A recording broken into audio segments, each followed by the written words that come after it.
नमस्कार, मैं रूपेश कुमार। खबर है कि सरकार ने जनता का विश्वास खो दिया है।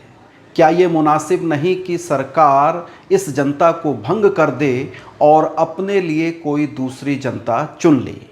जर्मन कवि ब्रेख्त की उपरोक्त पंक्तियाँ मौजूदा आम चुनाव के चलते भारत के संदर्भ में सटीक हैं।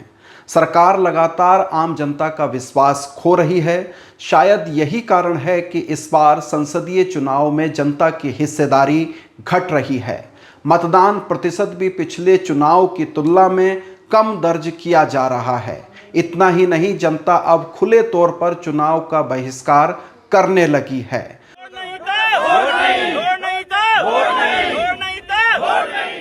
2019 के लोकसभा चुनाव की तुलना में 2024 के चुनाव में चुनाव बहिष्कार की घटनाएं बेतहाशा बढ़ रही हैं।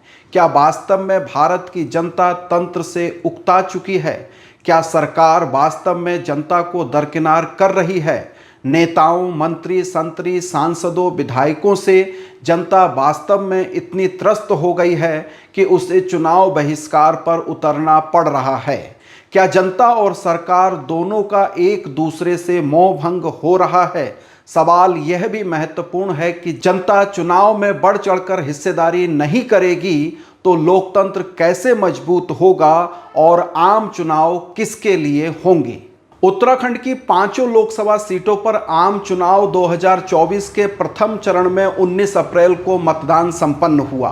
पहले चरण में उत्तराखंड के साथ विभिन्न राज्यों की 102 सीटों के लिए भी वोट डाले गए। दूसरे चरण में देश की 88 सीटों के लिए 26 अप्रैल को मतदान हुआ।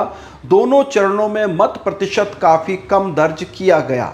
2019 की अपेक्षा 2024 के संसदीय चुनाव में उत्तराखंड में करीब 7% कम मतदान होने की रिपोर्ट है। इसी तरह देश के अन्य राज्यों में भी मतदाता पोलिंग बूथ पर पिछले चुनाव की अपेक्षा कम पहुंचे। कम मतदान ने जहां सत्तारूढ़ भाजपा के माथे पर शिकन पैदा कर दी है, वहीं चुनाव आयोग के मतदाता जागरूकता अभियान पर भी सवालिया निशान खड़े कर दिए हैं। इस बार चुनाव आयोग ने मत प्रतिशत बढ़ाने का लक्ष्य रखा था, लेकिन 2 चरणों में कम मतदान होने से चुनाव आयोग भी चिंतित है। उत्तराखंड के 35 से ज़्यादा गांवों में मतदाताओं ने मतदान का पूर्ण बहिष्कार किया। अधिकांश गांव के लोग सड़क ना बनने से नाराज हैं।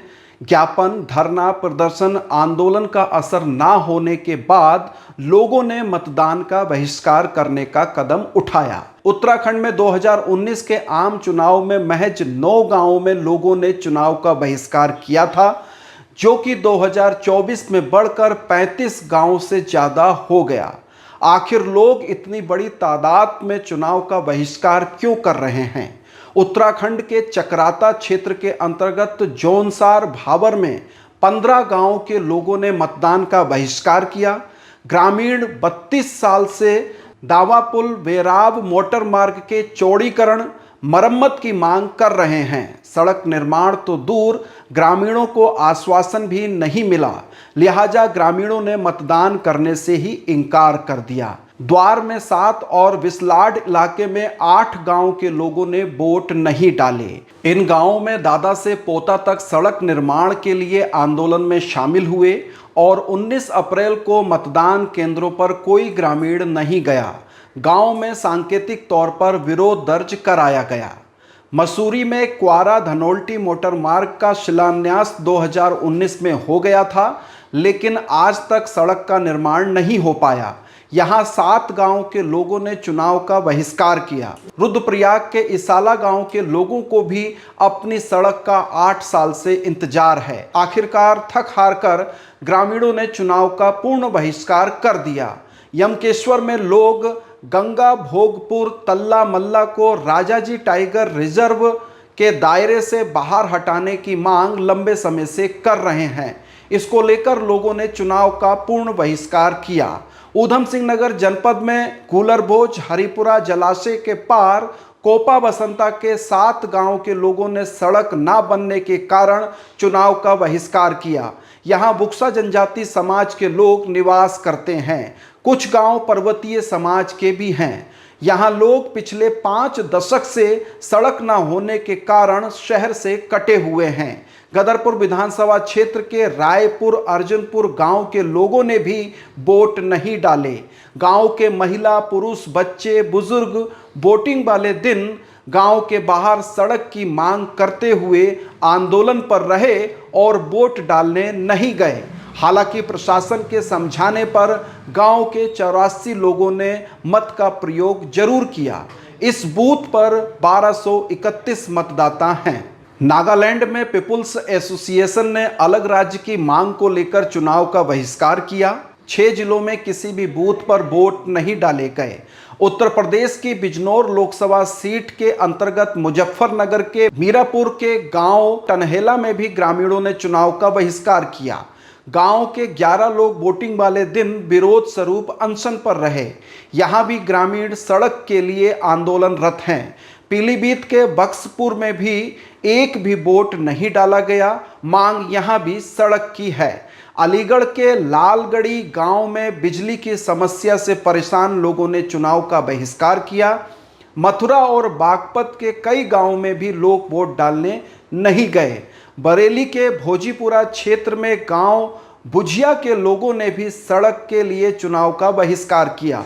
शाहजहांपुर, उन्नाव, ललितपुर, महोबा, जालौन लोकसभा सीटों के कई बूथों पर भी चुनाव बहिष्कार की खबरें हैं। बुलंदशहर के मदनगढ़, अमरोहा के झूलीमाड़ी गांव में लोगों ने चुनाव का बहिष्कार किया। घोसी लोकसभा क्षेत्र के सरायल खेती इलाके में 10,000 मतदाताओं ने अपने मत का प्रयोग नहीं किया।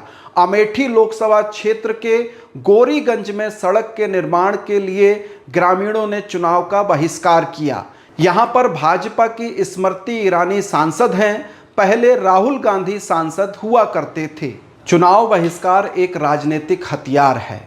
अतीत में हमने असम, पूर्वोत्तर और जम्मू कश्मीर में चुनाव बहिष्कार देखा है। हालांकि इस बार जम्मू कश्मीर में मतदान का प्रतिशत ज़्यादा है। सत्ता पक्ष इसे धारा 370 हटने से बदले हालात का नतीजा बता रहे हैं। अगर ये दावा सही है तो बहुत तेज आर्थिक विकास के बावजूद देश भर में बड़ी संख्या में मतदाता इस अमृत काल में चुनाव का बहिष्कार क्यों कर रहे हैं? जाहिर है कि चुनाव बहिष्कार राजनीतिक विरोध की एक सशक्त अभिव्यक्ति है। इस बार का चुनाव प्रचार प्रधानमंत्री नरेंद्र मोदी केंद्रित है। उनके वक्तव्य धर्म आधारित ध्रुवीकरण के मुद्दे और विकास पर केंद्रित हैं। विपक्ष भी प्रधानमंत्री की तरह डिजिटल चुनाव प्रचार में राहुल गांधी, ममता बनर्जी, अखिलेश यादव, तेजस्वी यादव जैसे नेताओं की छवि का इस्तेमाल कर रहा है। प्रत्याशी कहीं खुद वोट मांगने नहीं जा रहे हैं, कहीं कहीं रोड शो तक उनकी गतिविधियां सीमित हैं। रोड शो में जनता किस नेता से कितनी बात कर सकती है?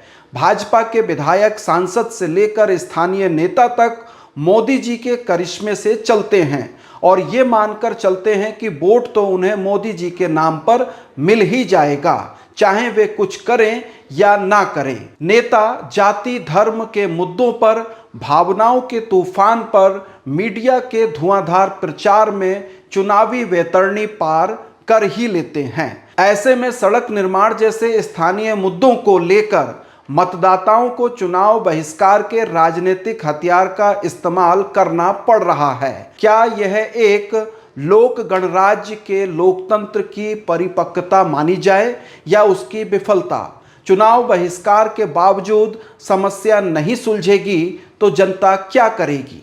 क्या कर सकती है जनता? सत्ता का तख्ता पलट तो करने से रही। जो सत्ता को बदलना चाहते हैं उनके लिए फिर कौन सा रास्ता बचता है? यह यक्ष प्रश्न है जिसका जवाब अनिवार्य है।